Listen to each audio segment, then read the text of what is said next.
Hello everyone, আজকের ক্লাসে আমরা গুডস অ্যান্ড সার্ভিসেস ট্যাক্স নিয়ে পড়ব। ঠিক আছে, তো দেখো গুডস অ্যান্ড সার্ভিসেস ট্যাক্স কিন্তু 2017 সালে এসেছিল।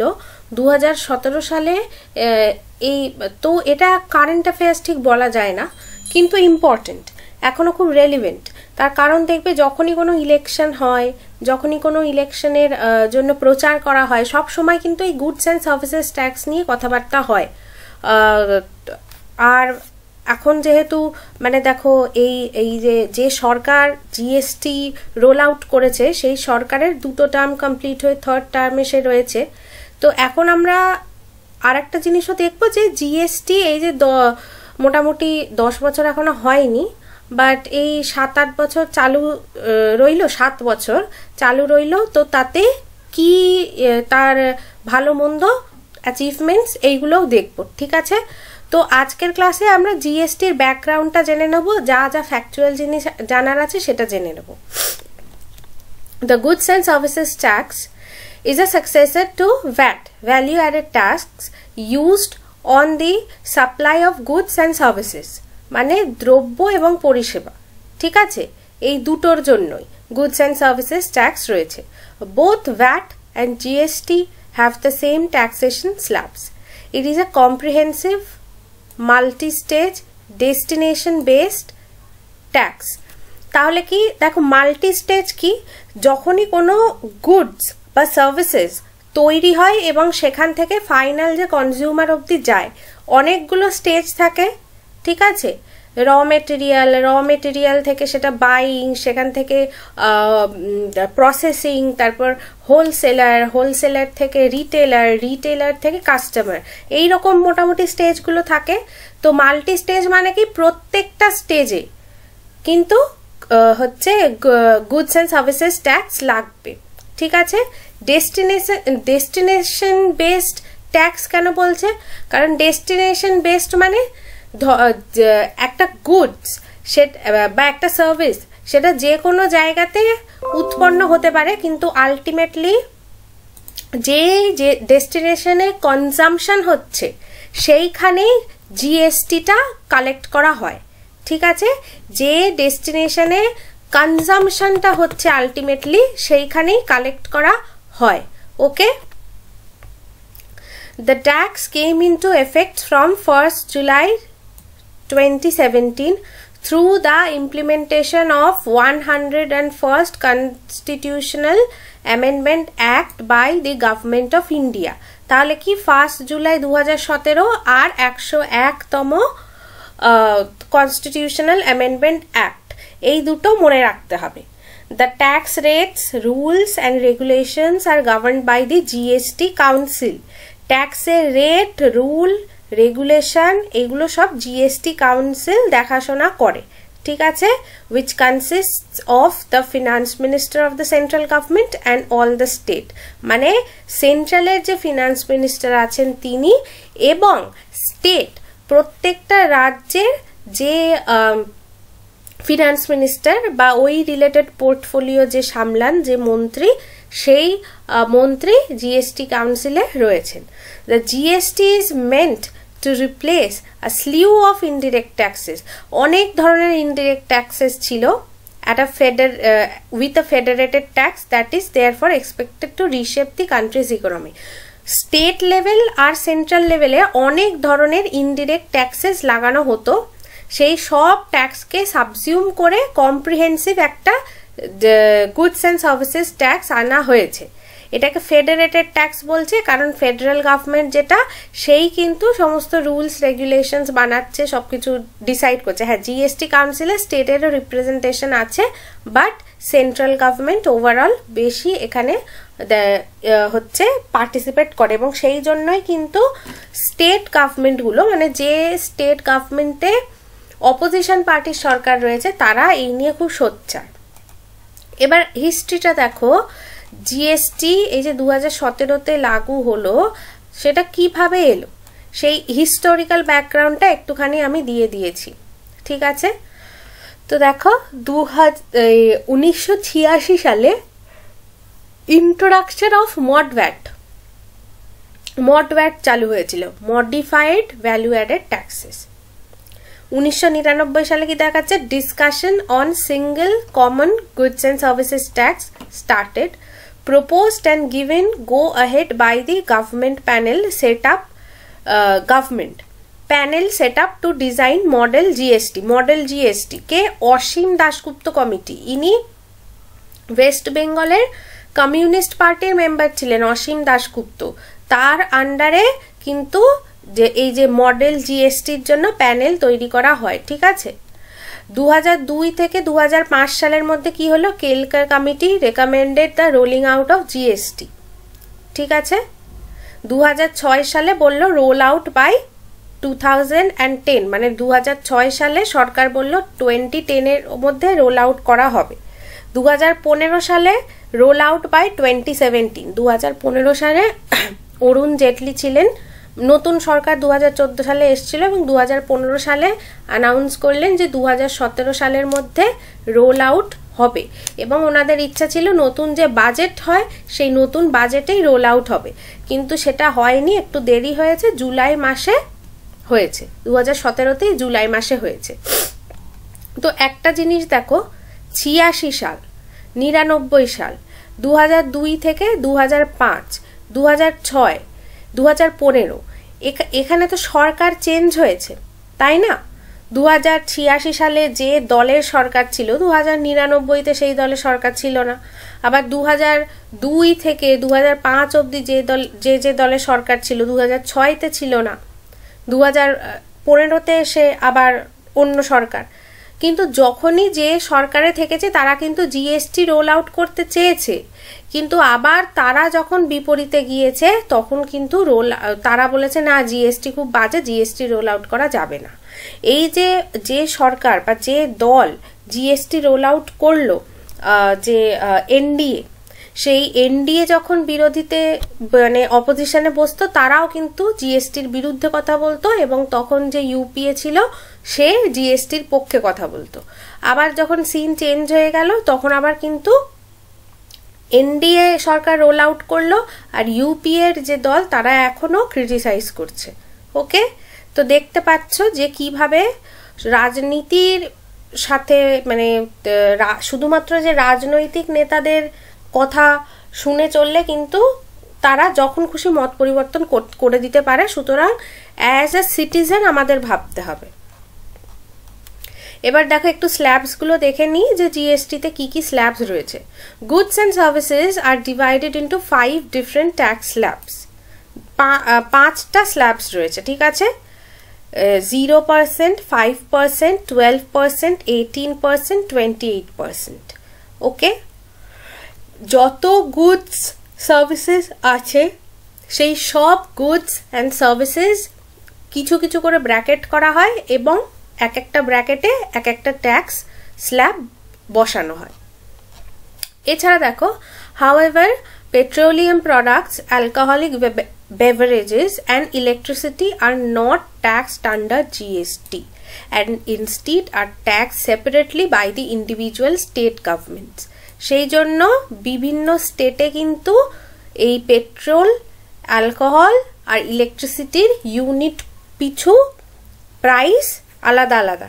ঠিক আছে, সেই জন্য দেখবে যখনই পেট্রোলের দাম বাড়ে বিরোধী পক্ষ বলে যে সরকার সমানে দাম বাড়িয়ে যাচ্ছে, আর সরকার পক্ষ বলে আমরা তো চাইছি এটাকে জিএসটির আওতায় আনতে, কিন্তু রাজ্য সরকারগুলো মানে কেন্দ্রীয় সরকারে নির্মলা সীতারামন এটা খুবই বলেন যে আমরা তো চাইছি এটাকে জিএসটির আন্ডারে আনতে, কিন্তু রাজ্য সরকার রাজি হচ্ছে না। বুঝতে পারলে, এখানেও একটা কিন্তু ব্যাপার আছে। There is a special rate of 0.25% on rough, precious and semi-precious stones and 3% on gold. ঠিক আছে, তাহলে এখানে কি বলছে যে দেখো, রাফ মানে তখন ওটা পলিশড হয়নি, সেই ধরনের precious stone, semi precious stone সেগুলোর উপর 0.25% আর গোল্ডের অর্নামেন্টের উপর 3% জিএসটি। এখানে অনেকে বলবে যে আপনারা চাল, ডাল, আটা, তেল, নুন, মেডিসিনস এইগুলো যেগুলো নিত্য প্রয়োজনীয় জিনিস সেইগুলোতে আপনারা অনেক বেশি ট্যাক্সেস রাখছেন, কিন্তু গোল্ড, অর্নামেন্টস এইগুলোর উপর এত কম ট্যাক্স রাখা হচ্ছে। তার মানে এটা অ্যান্টি পুয়ার এইভাবে বলতে পারে। কিন্তু এরও আবার একটা পাল্টা ব্যাখ্যা আছে যে চাল ডাল আটা তেল নুনের যা দাম তার উপর 5% 12% যাই লাগাক না কেন সেটা অনেক কম, কিন্তু গোল্ড ডায়মন্ডস রুবি মানে যে স্টোনস এইগুলোর উপর তুমি 0.25% বা 3% যদি লাগিয়ে দাও তার রেটটা অনেক হাই হয়ে যায়। ঠিক আছে, কারণ গোল্ড প্রেশিয়াস স্টোনস এগুলোর এমনি এতটা দাম।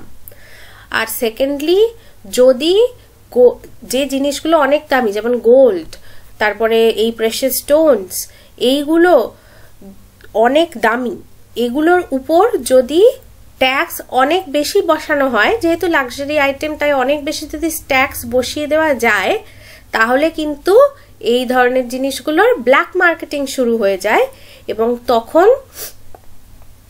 তখন কিন্তু কি হয়, যে টাকাটা সরকার পাচ্ছিল সেইটুকুও পায় না এবং ব্ল্যাক মার্কেটিং মানেই বুঝতে পারছো সেখানে সেটা ক্রিমিনালদের হাতে তখন টাকা যায়, কারণ ব্ল্যাক মার্কেটিং মানে চোরা বাজার যেটা সেখানকার টাকা পয়সার কোনো মানে বেশিরভাগ যে সাপ্লাই চেনটা চলে সেটা কিন্তু এই ক্রিমিনালদের আন্ডারেই চলে।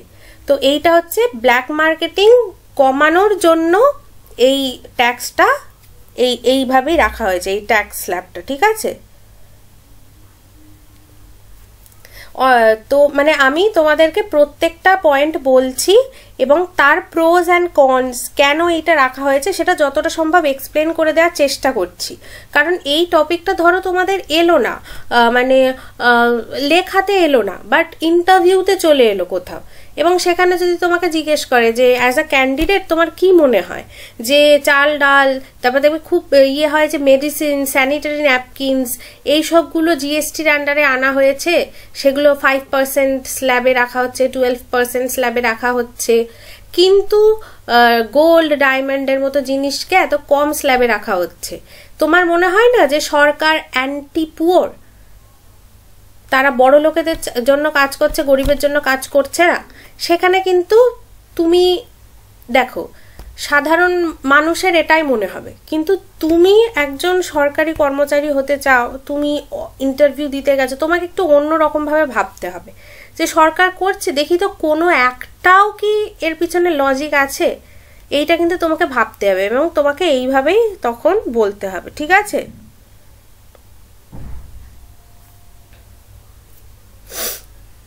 in addition to a cess of 22% or other rates on top of 28% GST applies on several items like aerated drink, luxury cars and tobacco products.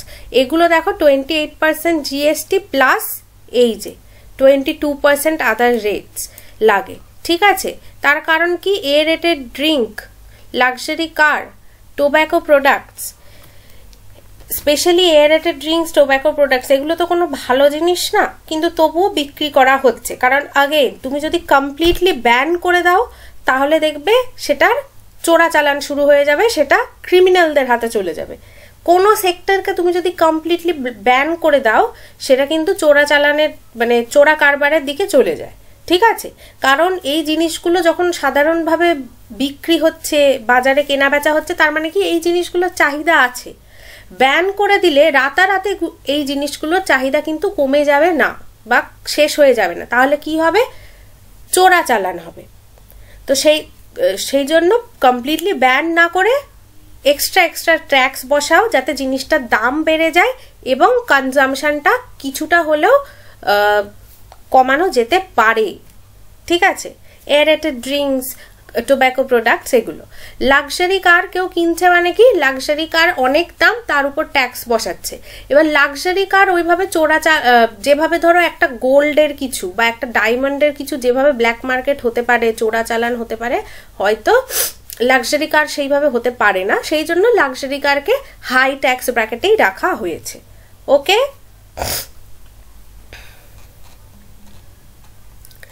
এরপরে দেখে নি ডিফারেন্ট টাইপস অফ জিএসটি। আচ্ছা আজকে আমরা এইগুলো পড়বো, ডিফারেন্ট টাইপস অফ জিএসটি পড়বো, তারপরে পড়বো ট্যাক্সে সাবজিউমড, কোন কোন ট্যাক্সকে অ্যাকচুয়ালি সাবজিউম করে নেওয়া হয়েছে জিএসটির ভিতরে, ঠিক আছে। তারপর জিএসটি কাউন্সিলের গঠনটা পড়বো, তারপরে benefits of GST and benefits of GST হয়ে যাওয়ার পর challenges in GST implementation in India, এইটা পড়ে এই ক্লাসটা হয়ে যাবে, ঠিক আছে। তো দেখো ট্যাক্সেস না কি জানো, different types of GST. Central GST, ঠিক আছে, when buying or selling things within one state, CGST is collected as indirect tax by the central government. State GST, when purchasing or selling something within your state, and central GST tax is collected by the state government, ঠিক আছে। যখন কোন একটা particular এরিয়াতে একটা স্টেটের মধ্যেই কেনাবেচা চলছে তখন কি হয়, সেন্ট্রাল জিএসটি বসানো হয় এবং সেটা সেন্ট্রাল গভর্নমেন্টের কাছে যায়, স্টেট জিএসটি যেটা লাগু হয় সেটা স্টেট গভর্নমেন্টের কাছে যায়, ঠিক আছে, collected by the state government. তারপরে ইন্টারস্টেট জিএসটি, ঠিক আছে, আইজিএসটি বলে এটাকে, when buying something that originates in another state, অন্য স্টেটে জিনিসটা তৈরি হয়েছে কিন্তু আমি আমার স্টেটে বসে সেটা কনজিউম করছি, কিনছি, তখন IGST comes into effect two facilitate transaction smoothly across state borders, বুঝতে পারছো, and ensures a fair distribution of revenue. তাহলে কি একটা স্টেটে তৈরি হয়েছে আর একটা স্টেটে বসে তুমি কনজিউম করছো, তাহলে কি হবে, আইজিএসটি কালেক্ট হবে এবং এই দুটো স্টেটের মধ্যেই বন্টন হবে, ওকে, সেইটা দেখার জন্য। ইউটিজিএসটি, এটা কি, এটা হচ্ছে ইউনিয়ন টেরিটরির গুডস অ্যান্ড সার্ভিসেস ট্যাক্স, ঠিক আছে। UTGST is applied only on sales occurring within union territory govern directly by the central government, okay. যেসব ইউনিয়ন টেরিটরি ডিরেক্টলি সেন্ট্রাল গভর্নমেন্টের দ্বারা প্রশাসিত হয় সেইগুলোতে। ট্যাক্সে সাবজিউমড, কি কি ধরনের ট্যাক্স জিএসটি, মানে কি কি ধরনের ট্যাক্স জিএসটির ভিতরে নিয়ে নিয়েছে, ওকে, মানে জিএসটি আসার ফলে এই ট্যাক্সগুলো সরে গেছে। Subsumed several taxes and levies which included central excise duty, service tax, additional customs duty, surcharges, state level value added tax, octroi, এইগুলো। তোমাদের যদি বড় কোয়েশ্চেন আসে এইভাবেই লিখবে। Other levies which were applicable on interstate transportation of goods has also been done away with GST regime.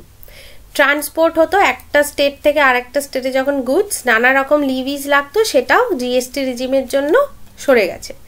GST is levied on all transaction such as sale, transfer, purchase, barter, lease or import of goods or services, যে কোনো ধরনের transaction হলে GST সেখানে লাগে। India adopted a dual GST model, meaning the taxation is administered by both union and state government. Union state দুই জায়গাতেই হয়, সেই জন্য দেখবে আমাদের ইউনিয়ন গভর্নমেন্টেও জিএসটি অফিসার্স থাকে, আমাদের স্টেট গভর্নমেন্টেরও কিন্তু জিএসটি অফিসার্স থাকে, ঠিক আছে। GST is a consumption based tax or destination based tax, এটার মানে তো আগেই বলে দিয়েছি তোমাদের। Therefore, taxes are paid by the state where the goods or service are consumed, not the state in which they are produced. IGST complicates tax collection for state governments by disabling them from collecting the tax owed to them directly from the central government.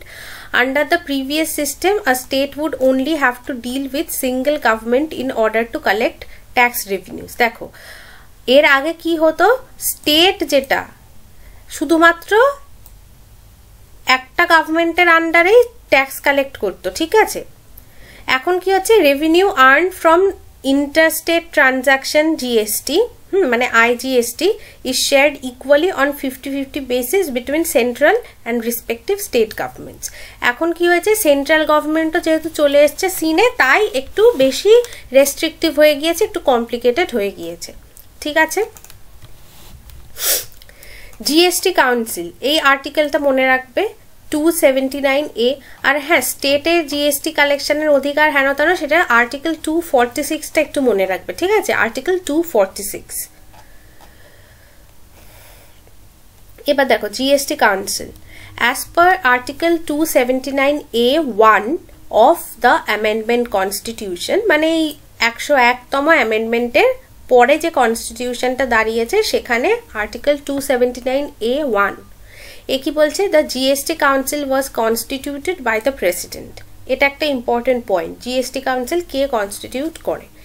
GST council is the governing body of the GST having 33 members, 33 জন member আছে, out of which 2 members are of center and 31 members are from 28 states and 3 union territories with legislature, ঠিক আছে। 2 জন member যারা, তারা কি হচ্ছে central গভর্নমেন্টের, আর বাকি 31 মেম্বার্স তারা হচ্ছে স্টেট গভর্নমেন্টসের রিপ্রেজেন্টেটিভ। তার মধ্যে কিভাবে ভাগ হয়েছে, 28টা স্টেট থেকে 28 জন যে স্টেটের মিনিস্টার অফ ফিনান্সেস তারা রয়েছে, আর 3টে এমন ইউনিয়ন টেরিটরি যেখানে কি আছে, যেখানে লেজিসলেচার আছে, ঠিক আছে, তাদের নিজস্ব আইনসভা আছে, তাদের থেকে একজন করে, ওই যারা সেখানকার ইউনিয়ন টেরিটরির minister of finances and taxation, ওই পোর্টফোলিও, ওকে।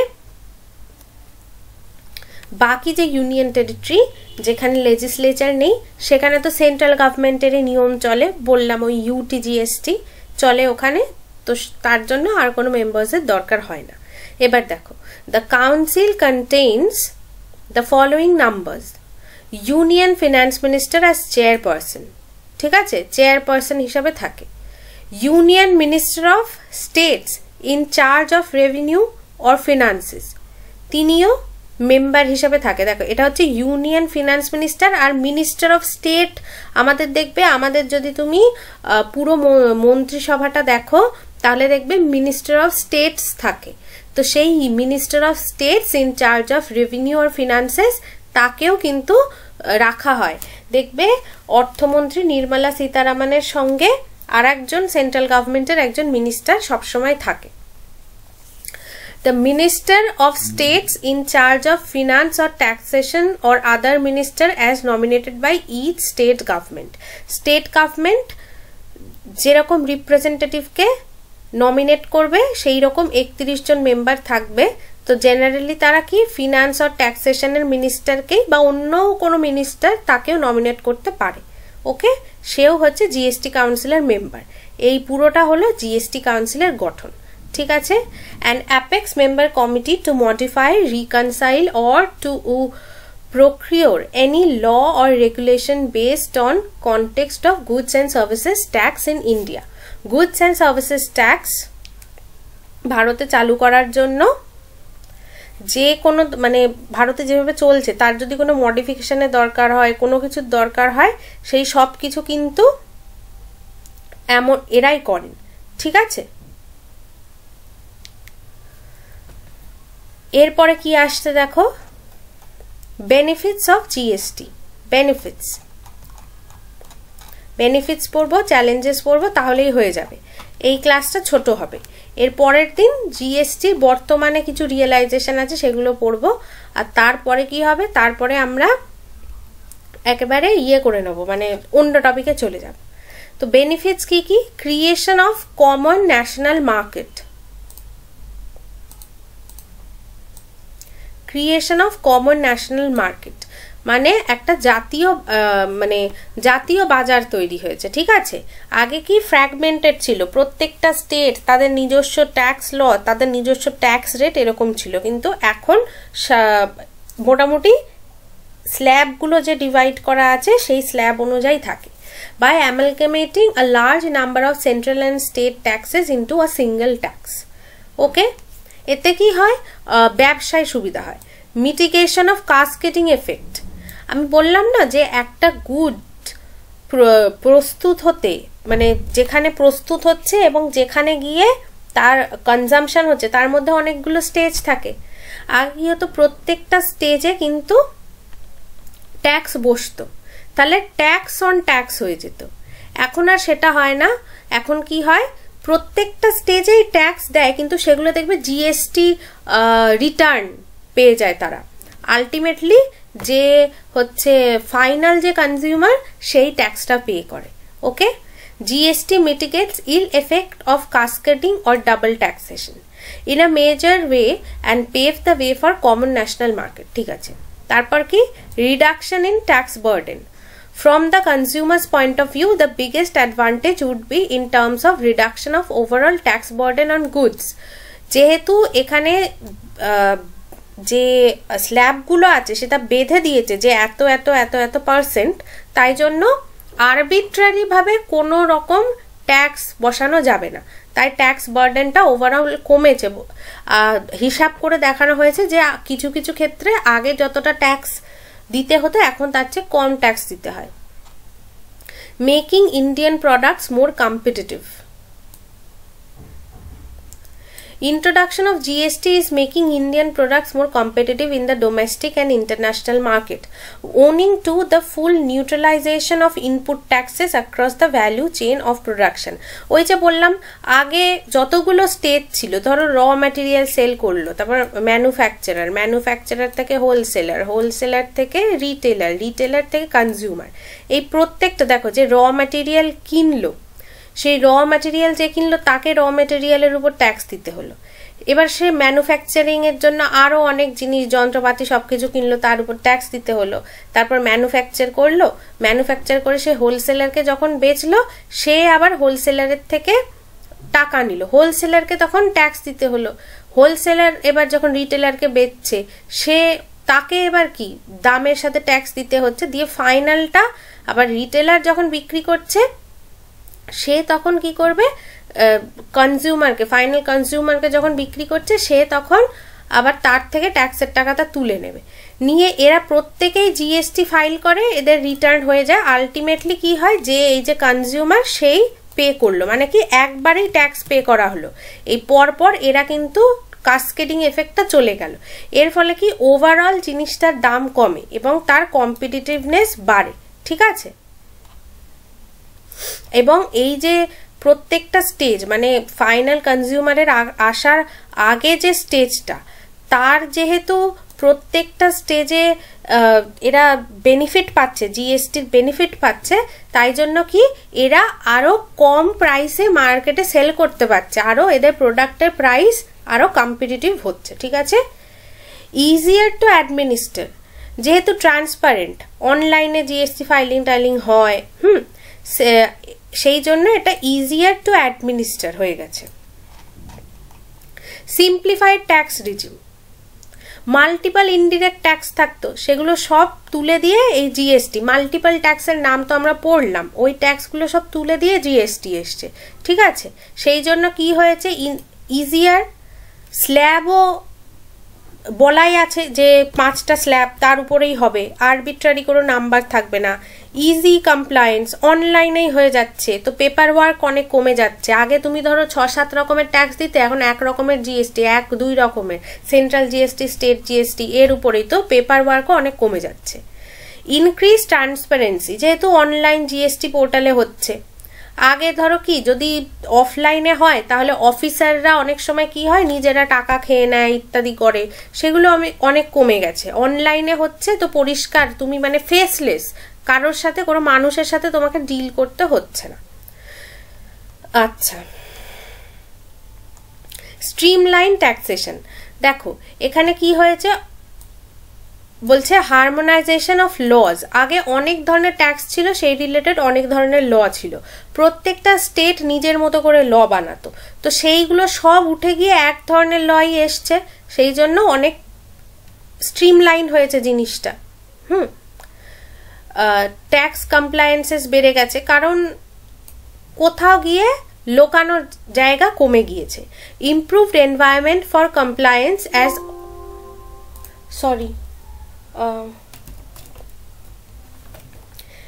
এইটা হয়েছে, সেই জন্য দেখো কোথাও গিয়ে কিন্তু কমে গিয়েছে তোমার মানে ইয়ে করার জায়গাটা, ট্যাক্স লুকানোর জায়গাটা। Improved environment for compliance as all returns are to be filed online, input credits to be verified online, অনলাইনেই সব কিছু হয়ে যাচ্ছে। ডিসকারেজ ট্যাক্স ইভেশন, একই, ঠিক আছে। আর প্রাইস, প্রত্যেকটা মানুষ জিএসটি কত পার্সেন্ট লাগবে, কোনো একটা জিনিসের যদি এই দাম হয় তাহলে এত পার্সেন্ট জিএসটি লাগবে, এগুলো তো এখন মানুষ জেনে যাচ্ছে। এবং জেনে যাচ্ছে ফলে কি হচ্ছে, যে তারা কিন্তু নিজেরা কোনো কিছু কেনার আগে ভেরিফাই করে নিতে পারছে, ওকে, যে তার থেকে বেশি নেওয়া হচ্ছে কি কম নেওয়া হচ্ছে। আগে অনেক ধরনের ট্যাক্স লাগতো, সব ট্যাক্স প্রত্যেকটা স্টেটে আলাদা আলাদা লাগতো। তো কোন জায়গায় ধরো একটা স্টেটে একটা জিনিস কিনছো, অন্য স্টেটে গিয়ে সেই জিনিসটার দাম ধরো বেশি, তারা বলছে না আমাদের এখানে তো এটাই হয়, এই রকম। কিন্তু এখন আর সেইটা নেই, এখন কিন্তু প্রত্যেকটা জিনিসের থ্রু আউট দ্য স্টেট একই, মানে থ্রু আউট দ্য কান্ট্রি একই স্ল্যাবের মধ্যে রয়েছে। তো সেই জন্য ক্রেতা সুরক্ষা বৃদ্ধি পেয়েছে, ওভারঅল প্রাইস রিডাকশন হয়েছে, যেহেতু ক্যাসকেডিং ইম্প্যাক্টটা কমে গেছে। আর এইগুলো রয়েছে ডিসকারেজ ট্যাক্স ইভেশন, আগেই বললাম। ইউনিফর্ম এসজিএসটি আর আইজিএসটি, যেটা স্টেট জিএসটি আর ইন্টিগ্রেটেড বা ইন্টারস্টেট জিএসটি যেটা, সেইটা কি হয়, rates will reduce the incentive for evasion by eliminating rate arbitrage between neighboring states। ঠিক আছে, অনেক সময় কি হয়, ধরো একটা স্টেটে, আগে যেটা হতো একটা স্টেটে ট্যাক্স রেট একটু কম, আর একটা স্টেটে ট্যাক্স রেট একটু বেশি। তো বিজনেসম্যানরা নিজেদের মতো করে কিন্তু ব্যাপারটাকে সাজিয়ে নিত, এই জায়গার জিনিস কিন্তু পেপার ওয়ার্ক করছে অন্য স্টেটে, বা অন্য স্টেটের জিনিস পেপার ওয়ার্ক করছে এই স্টেটে, এই স্টেটে বানাচ্ছে অন্য স্টেটে নিয়ে গিয়ে বিক্রি করছে, এই ধরনের নানা রকম জিনিস হতো। এখন সেটা আর হওয়ার জায়গা নেই, যেহেতু rate through out the country same for state GST and এই যে ইন্টিগ্রেটেড জিএসটি। ঠিক আছে, আর কি আছে, একই পয়েন্ট মোটামুটি সব জায়গায় বলা রয়েছে, ওকে। এবারে একটু দেখে নিই, চলো চ্যালেঞ্জেস কি কি রয়েছে। চ্যালেঞ্জেস এখানে আলোচনা করা হয়েছে। তো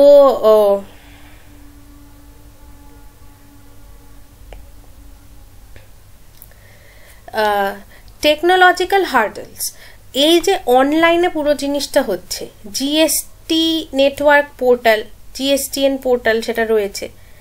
এবার যেসব আমাদের দেশের বেশিরভাগ মানুষই কিন্তু এখন অনলাইনের পুরোটা বুঝে উঠতে পারেনি। GST regime brought in the need for businesses to file taxes online through the GSTN portal. However, frequent technical glitches, নানা রকমের দেখা যাচ্ছে যে জিএসটি নেটওয়ার্কের যে পোর্টালটা, সেই পোর্টালটা কিন্তু সার্ভার ডাউন থাকছে, টেকনিক্যাল গ্লিচ হচ্ছে, বারবার আপডেট করছে, চেঞ্জ করছে। তো সেই জন্য কিন্তু অনেক প্রবলেম দেখা যায়।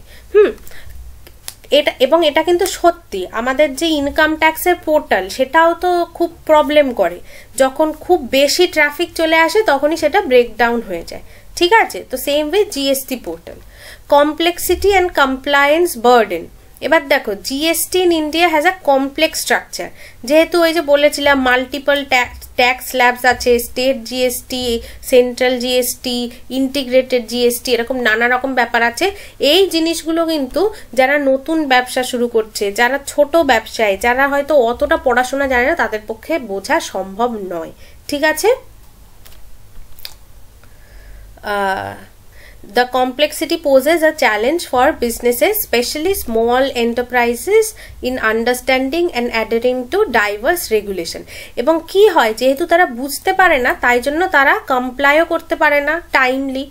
তারপরে যেহেতু তারা টাইমলি কমপ্লাই করতে পারে না, এবার এটা যেহেতু অনলাইন প্রসেস, তো এটা তো আর ওই রকম ব্যাক ডেটে করে দেওয়া যাবে না, যে ব্যাক ডেটে জিএসটি ফাইল করলাম, এই করলাম, ওই করলাম, এটা ওদের পক্ষে সম্ভব নয়।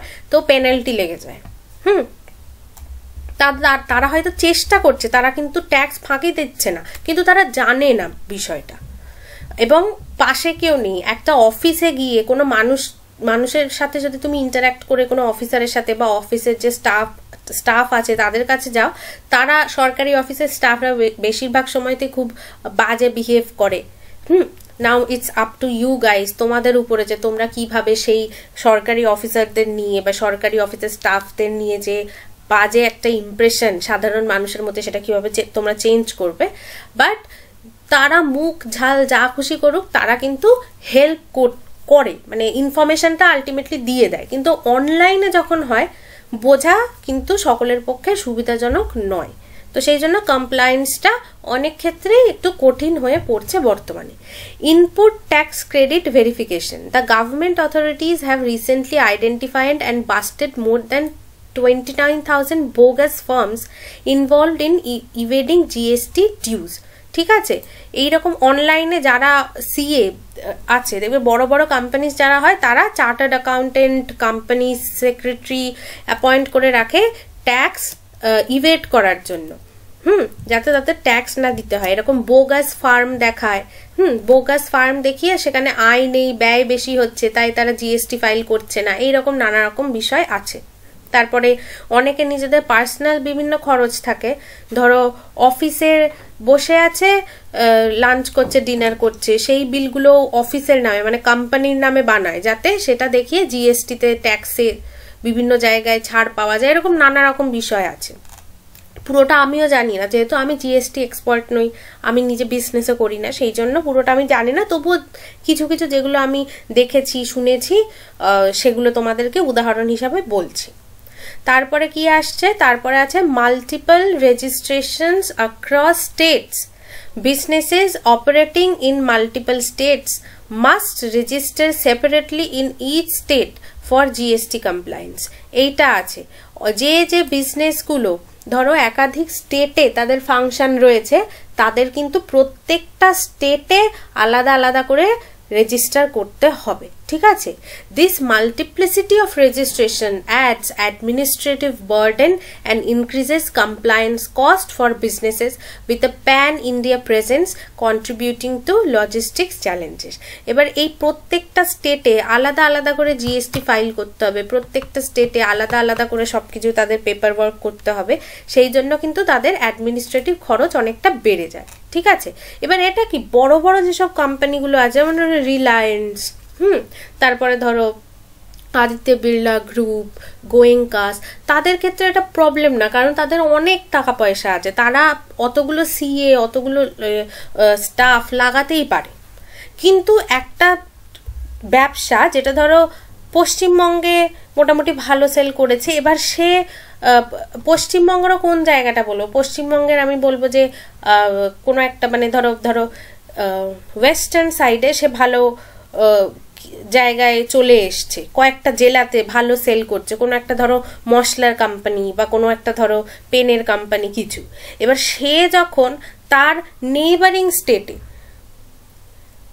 মানে ধরো উড়িষ্যাতে বা বিহারে বা ঝাড়খণ্ডে যখন সে ফাংশন স্প্রেড করতে চাইবে, তাকে কিন্তু এটা করতে হবে। এবার একটা লোকাল বিজনেসের ক্ষেত্রে এটা কিন্তু প্রবলেম, অনেকটা টাকা পয়সা লাগবে, আবার নতুন করে রেজিস্ট্রেশন সবকিছু করতে হবে। ঠিক আছে, না হলে তুমি দেখো একটা বাঁকুড়া বা পুরুলিয়া থেকে একটা ধরো কোম্পানি বড় হচ্ছে, তার ক্ষেত্রে দার্জিলিং কালিম্পংয়ে গিয়ে বিজনেস ছড়ানো বেশি ইজি, নাকি হচ্ছে ঝাড়খণ্ড বিহার ওই এরিয়াতে বিজনেস ছড়ানো বেশি ইজি? নিজেরাই ভাবো, কোন একটা কোম্পানি ধরো মেদিনীপুরে রয়েছে, তার পক্ষে কি মালদায় গিয়ে করা বেশি ইজি, নাকি উড়িষ্যার মানে একদম বর্ডারের কাছে কোনো ডিস্ট্রিক্টে ওই লোকাল দোকানগুলোতে করা বেশি ইজি, তাই না? কিন্তু এর ফলে এই যেহেতু স্টেট জিএসটি রয়েছে এবং নিয়ম হচ্ছে মাল্টিপল রেজিস্ট্রেশন করতে হবে, তাই জন্য কিন্তু প্রবলেম দেখা দিচ্ছে। Transition issue. The shift from old tax regime to GST led to challenges relating to carry forward of tax credits, stock transition. এই যে ট্যাক্স দিলে, টাইমলি ট্যাক্স দিলে সেখানে কিছু ক্রেডিট থাকে, আবার অনেকের ট্যাক্স কিছুটা বাকিও থেকে যায়, তারা ক্যারি ফরওয়ার্ড করে, ওল্ড ট্যাক্স রেজিমে যেগুলো চলছিল সেগুলো একটা নিয়ম মেনে হতো। এবার ওল্ড ট্যাক্স রেজিমে যে ক্রেডিট আছে সেইটাকে বা যে ক্যারি ফরওয়ার্ড সেইগুলোকে নতুন ট্যাক্স রেজিমে নিয়ে আসা, এইগুলো কিন্তু একটা প্রবলেম হিসাবে দেখা গেছে। আর কি, the success of GST depends on political consensus. সেটাই বললাম, ধরো নতুন কোনো আইটেমকে জিএসটির অন্তর্ভুক্ত করতে হবে, বা একটা স্ল্যাব থেকে আরেকটা স্ল্যাবে ধরো বাড়াতে হবে বা কমাতে হবে, ধরো উঁচু স্ল্যাবে নিয়ে যাবে বা নিচু স্ল্যাবে নিয়ে আসবে, এই সব কিছু কে ডিসাইড করবে? GST council. আর জিএসটি কাউন্সিলে কে আছে? সেন্ট্রাল গভর্নমেন্টেরও রয়েছে, স্টেট গভর্নমেন্টেরও রয়েছে। তাহলে কি হবে? স্টেট গভর্নমেন্টের যে তাহলে এবং স্টেট গভর্নমেন্টের যেসব অনেক সময়তে থাকে কি, ধরো অপোজিট পলিটিক্যাল পার্টির স্টেট গভর্নমেন্ট, তারা কি করে, তারা যদি জিনিসটা ভ্যালিডও হয়, প্রস্তাবটা ভ্যালিডও হয়, জাস্ট নিজেদের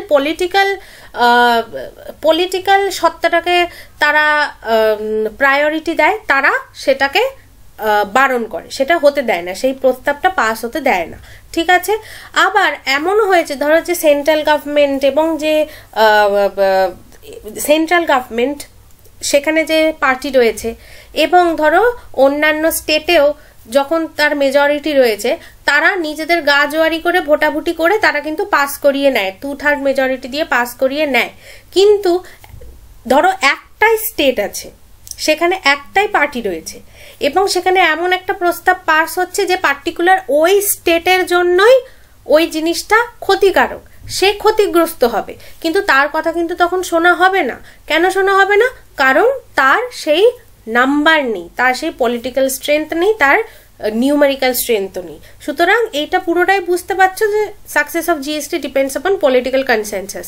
যেমন আমি বললাম যে পেট্রোলিয়াম প্রোডাক্টসের ক্ষেত্রে কি হচ্ছে, ওটার আলাদা করে ট্যাক্স বসছে, ওটাতে কিন্তু ওটা জিএসটিতে চলে এলে কিন্তু সিরিয়াসলি দাম কমে যাবে এবং সাধারণ মানুষের রিলিফ হবে। কিন্তু যেহেতু স্টেট গভর্নমেন্টেও, কিন্তু ব্যাপারটা হচ্ছে কি, যেহেতু পেট্রোলিয়াম প্রোডাক্টের উপর সেন্ট্রাল গভর্নমেন্ট একটা তো ট্যাক্স বসায়, স্টেট গভর্নমেন্টগুলো কিন্তু নিজেদের মতো ট্যাক্স বসায়, যতটা পারে ততটা ট্যাক্স করে এই তেল গ্যাস এইগুলোকে, সেই জন্য এরা আনতে দিতে চাইছে না। Thus, GST is a positive step towards shifting India's economy from the informal to formal economy. It is important to utilize experience from global economies that have implemented GST before us to overcome the impending challenge. এখানে কি বলেছে, এটা হচ্ছে conclusion. ঠিক আছে, তোমরা answer শেষ করবে। জিএসটি ইন্ডিয়ান ইকোনমিকে ইনফর্মাল থেকে ফর্মালের দিকে নিয়ে যাচ্ছে, কিন্তু আমাদের উচিত আমাদের আগে সারা পৃথিবীতে আন্তর্জাতিক স্তরে যে যে দেশগুলো জিএসটি এনেছে সেই দেশগুলোর এক্সপিরিয়েন্স থেকে শেখা এবং আমাদের দেশে সেগুলোকে কাজে লাগানো। ওকে। আর এই যে চ্যালেঞ্জেসের জায়গায় না আর একটা জিনিস, এই টেকনোলজিক্যাল হার্ডেলের পরেই তোমরা একটা পয়েন্ট লিখে দেবে, আমি এটা কেন জানি না অমিট করে গেছি, আমার মাথা থেকে বেরিয়ে গেছে, যে ডিজিটাল ইলিটারেসি। ডিজিটাল ইলিটারেসি সেটা কি, যে ছোট ব্যবসায়ী আছে যারা, বা যারা ধরো অ্যাকচুয়ালি টেকনোলজিক্যাল হার্ডেলের পরে কমপ্লেক্সিটি অফ কমপ্লায়েন্স বার্ডেন, তারপরে লিখবে ডিজিটাল ইলিটারেসি। আমি কি লিখে দেবো এখানে?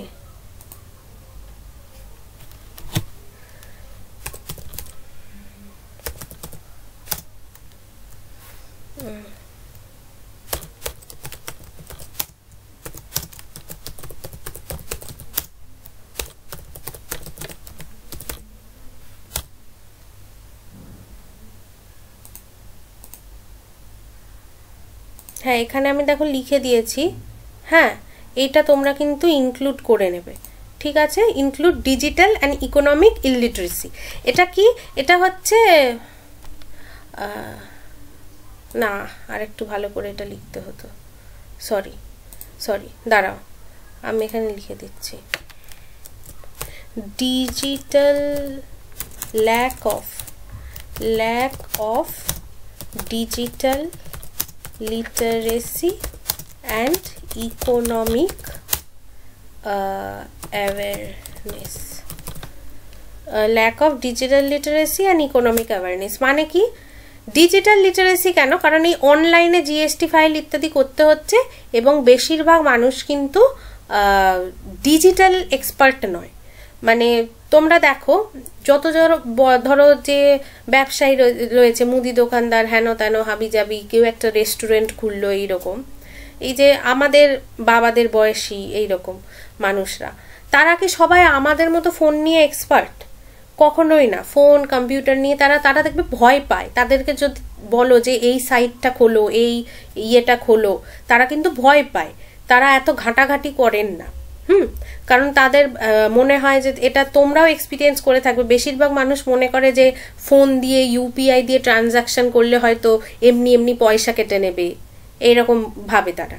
হ্যাঁ, তো তারা এইসব ক্ষেত্রে তাদের ডিজিটাল লিটারেসিটা খুব কম। আর আরেকটা কি,